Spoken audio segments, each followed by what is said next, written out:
Okay, हाँ भाई start करते हैं।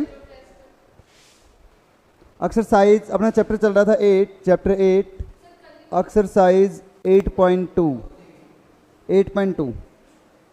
क्वेश्चन नंबर सेकंड के पार्ट्स हो गए होंगे सभी पार्ट्स, ठीक है। ये जो थर्ड पार्ट है ना, इसमें डायरेक्ट बताना है अपने को। काफ़ी बच्चे यहाँ पे परेशान हो जाते हैं कि जो क्वेश्चन नंबर 2 है इसका जो थर्ड पार्ट है, थर्ड पार्ट में बोला गया sine 2a equal to 2 sine a is true, और a की वैल्यू फाइंड करनी है। a इक्वल टू क्या होगा? ऑप्शन में अपना है 0 डिग्री, बी ऑप्शन है 30 डिग्री, सी ऑप्शन है 45 डिग्री और डी ऑप्शन है 60 डिग्री। तो यहाँ पे देखो ये कब इक्वल होगा? यहाँ पे 0 पे इक्वल होगा और कहीं पे पॉसिबल ही नहीं है। देखो 0 डिग्री रखेंगे तो ये भी 0, ये भी 0 हो जाएगा, इक्वल टू RHS भी 0 हो जाएगा। अगर 30 डिग्री यहाँ पे रखते हैं तो ये क्या हो जाएगा? Sine 2 into 30 plus equal to 2 sine 30। तो ये दोनों की वैल्यू डिफरेंट हो जाएगी। ये हो जाएगा साइन 60 इक्वल टू 2 साइन 30। तो इसकी वैल्यू डिफरेंट आने वाली है, इसकी वैल्यू डिफरेंट आने वाली है, तो दोनों इक्वल कभी होंगे ही नहीं। तो कब होंगे? ये 0 पे इक्वल होंगे। तो ये इसका आंसर क्या आ जाएगा? डायरेक्ट टिक करना है वैल्यू पुट करके। क्लियर? तो ये आपको सेल्फ से करना है। आगे देखो, जो क्वेश्चन नंबर 3 है वो वेरी इंपॉर्टेंट है।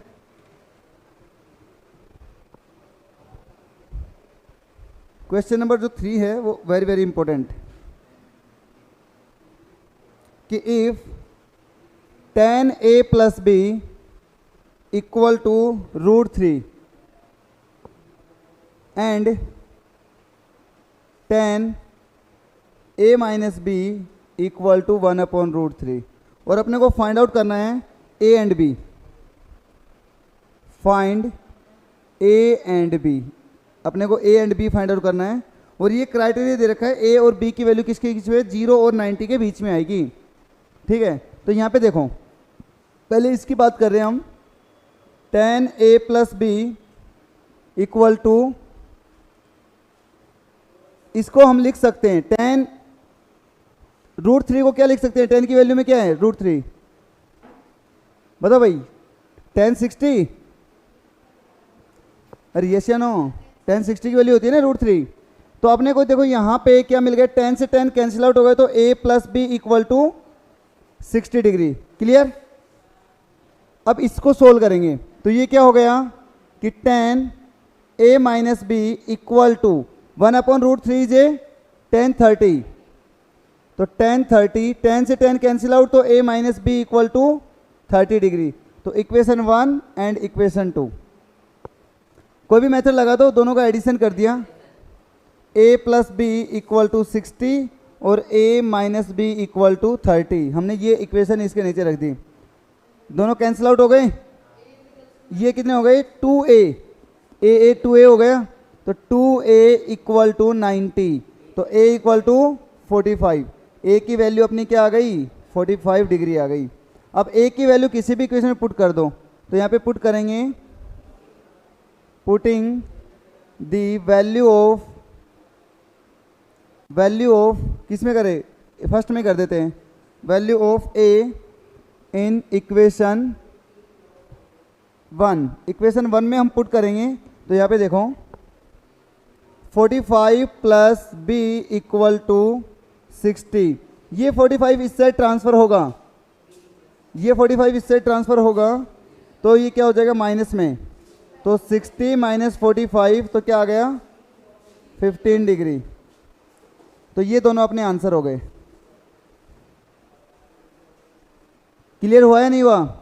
मेन अपना एक पॉइंट क्वेश्चन क्या था? यहाँ पे इसको चेंज करना। ट्रिग्नोमेट्रिक टेबल से हम कर देंगे कि tan की टेबल में √3 किस की वैल्यू होती है? तो tan 60 की वैल्यू होती है। यहाँ पे 1/√3 है, तो उसके में tan 30 की वैल्यू होती है। क्लियर? चलो भाई राइट डाउन करो। √15 कहाँ पे आया? ये इस एंगल की वैल्यू आई है, एंगल B है ना, उसकी वैल्यू आई है 15 डिग्री। अगर अपने को 15 फाइंड आउट करना हो ना, तो एक क्वेश्चन देंगे, इसके बाद में दे देता हूँ।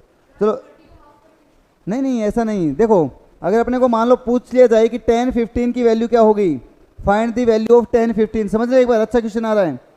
tan 15 की वैल्यू क्या होगी? तो यहाँ पे इसको हम लिख सकते हैं ना ऐसे कि 10 45 माइनस 30, ये 11th क्लास का क्वेश्चन है। तो इसका अब यहाँ पे फॉर्मूला बनता है 10a माइनस बी का, और 10a माइनस बी का फॉर्मूला क्या होता है? इसका फॉर्मूला होता है 10a minus 10b upon 1 plus 10a 10b, ये फॉर्मूला होता है। a की वैल्यू यहाँ पे क्या है 45, b की वैल्यू यहाँ पे क्या है 30, यहाँ पे वैल्यू पुट कर दो, ये वैल्यू तो आपके पास होती है, इसको एलसीएम लेके सोल्व करोगे तो आंसर आ जाएगा इसका। ये 11th क्लास का क्वेश्चन है वो, ठीक है। चलो राइट डाउन करो अपने 10th क्लास का ये क्वेश्चन, वेरी वेरी इंपॉर्टेंट कर लेना भाई इस क्वेश्चन को।